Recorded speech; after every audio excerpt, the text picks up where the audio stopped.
Welcome to a chapter a day. Most people spend their lives trying to change their results. They try to earn more money, work harder, learn more, find better opportunities. Yet despite all that effort, many remain stuck in the same patterns year after year. Why? Because wealth is rarely created by changing your circumstances first. Wealth is created by changing the paradigm through which you see your circumstances. Here's something most people never realize. Two people can experience the exact same economy, the exact same opportunities, the exact same setbacks, and create completely different outcomes. Not because one is luckier, not because one is smarter, but because one sees the world through a different lens. The average person sees limitations. The high performer sees possibilities. The average person sees expenses. The high performer sees investments. The average person waits for evidence before believing. The high performer becomes the evidence before the results appear. And that brings us to a powerful truth about manifestation that almost nobody talks about. Many people believe success, abundance, and wealth require a waiting period, a delay, a time lag. But what if the delay isn't in manifestation? What if the delay exists only in the mind? What if the moment your identity changes, your reality begins changing with it? Throughout this audiobook, you will discover 7 wealth paradigms that separate extraordinary performers from average thinkers. You will learn how successful people think about money, how they evaluate opportunity, how they create value, how they build leverage, and most importantly, how they become the type of person wealth naturally flows toward. This is not a book about getting rich quickly. This is a book about becoming the person capable of creating wealth repeatedly. And once you understand that distinction, everything changes. Chapter 1. Become first, receive second. Identity creates income. Imagine for a moment that you could trace every result in your life back to a single source. Not your circumstances, not your education, not your connections, not even your opportunities, but something deeper, something invisible, something that quietly influences every decision you make, every risk you take, every opportunity you pursue, and every standard you accept. That source is your identity. And until you understand the relationship between identity and achievement, wealth will always seem unpredictable. It will appear as though some people are lucky while others are not. Some people seem to attract opportunity while others struggle to find it. Some people build momentum while others remain trapped in cycles that repeat year after year. But when you look beneath the surface, a different picture begins to emerge. The truth is that most people have been taught a sequence for success that almost guarantees frustration. From an early age, many of us learn to think like this. When I have more money, then I'll do the things successful people do.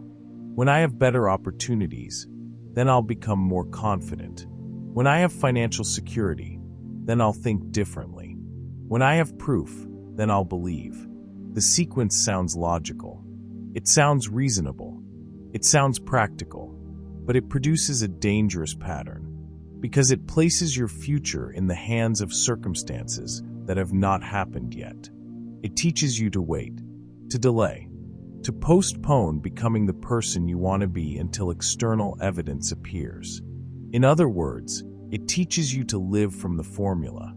Have, then do, then be.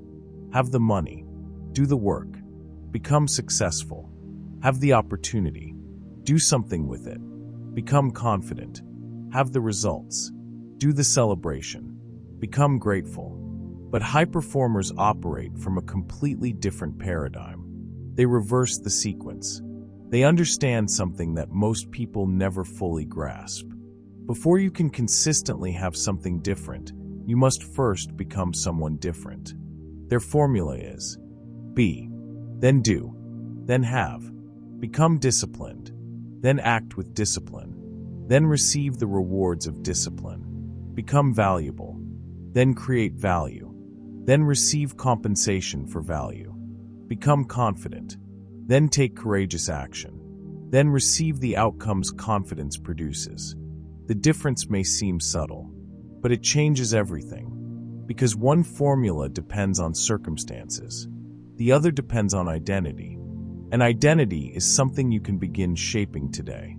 Think about the most successful people you've ever known. Whether they were entrepreneurs, athletes, leaders, artists, investors, or innovators, their greatest transformation did not begin with external rewards. It began with an internal shift. Long before anyone recognized them, they started thinking differently. Long before the world rewarded them, they began acting differently. Long before they achieved success, they developed the identity that success would eventually recognize. This is one of the most misunderstood truths about wealth. People often believe that achievement creates identity. In reality, identity creates achievement. A wealthy person does not think the way they do because they became wealthy. More often, they became wealthy because they learned to think differently first. An athlete does not become disciplined because they won. They win because they became disciplined. A leader does not become confident because others followed them. Others follow because they developed confidence before receiving validation. This principle appears again and again throughout life. And yet most people continue searching for external solutions to what is fundamentally an internal challenge. Pause for a moment and think about this.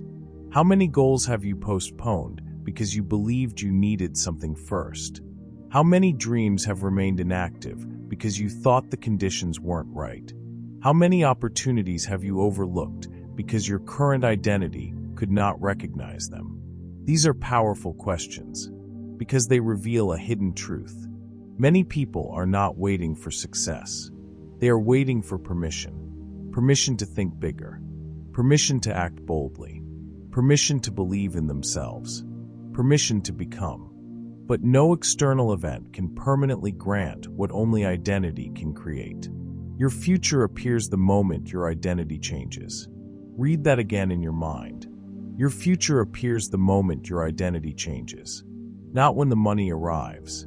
Not when the opportunity appears. Not when circumstances improve. The future begins appearing the moment you become the person capable of creating it. This brings us to another idea that has become increasingly popular in discussions about success, wealth, and manifestation.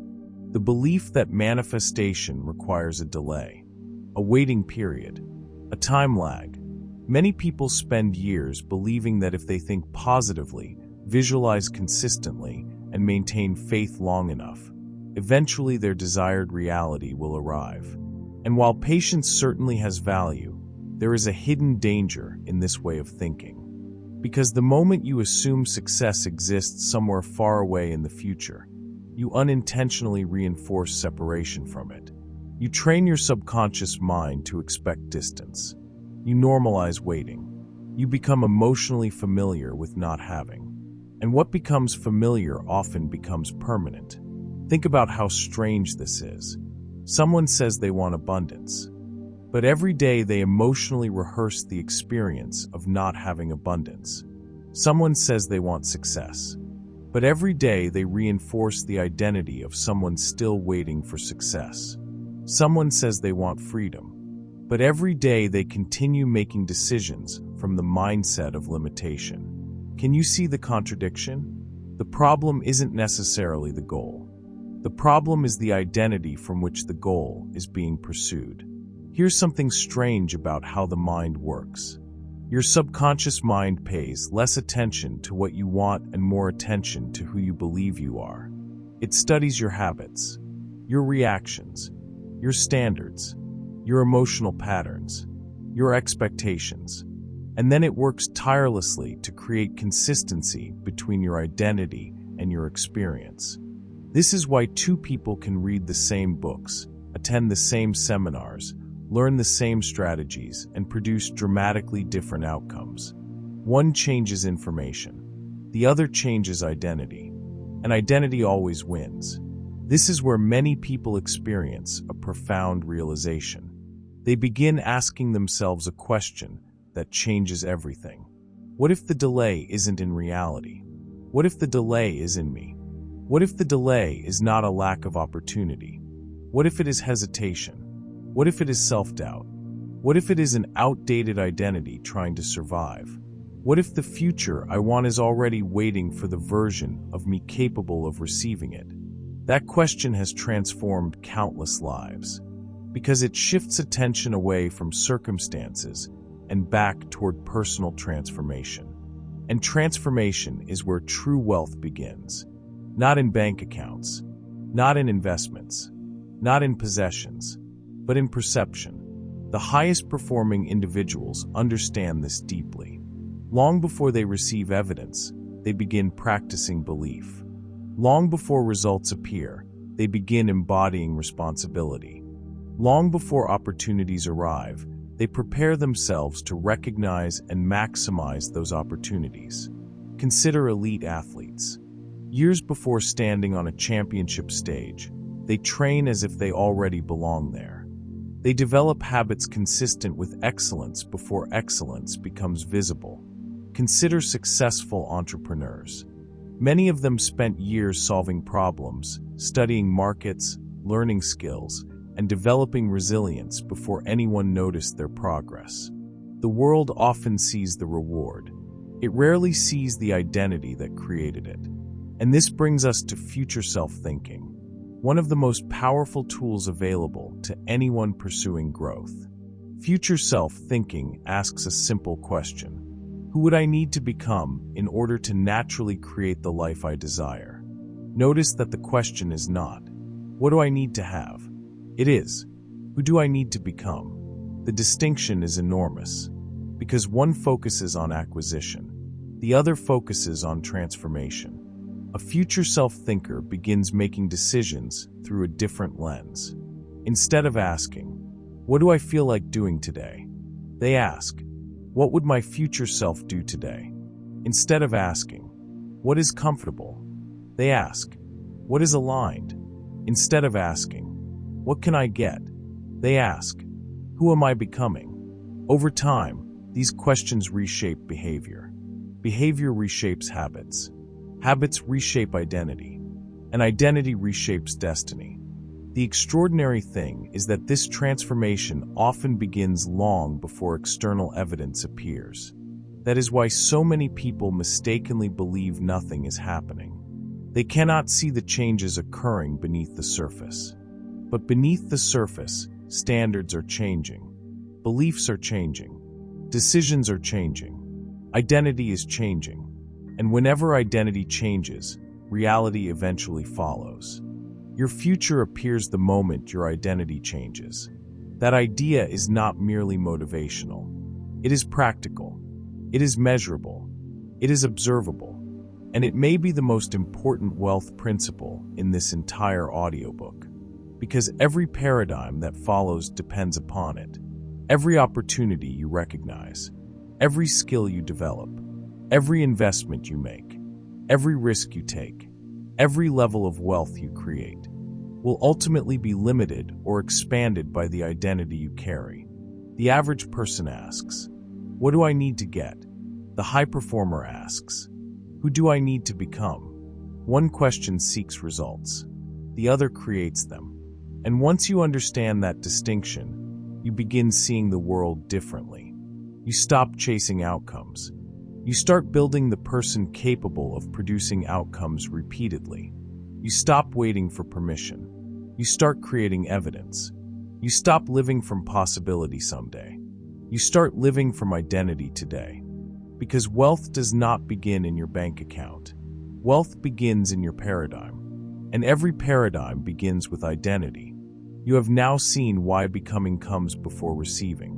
Why identity comes before achievement. Why the most successful people in the world focus on transformation before acquisition. But a critical question remains.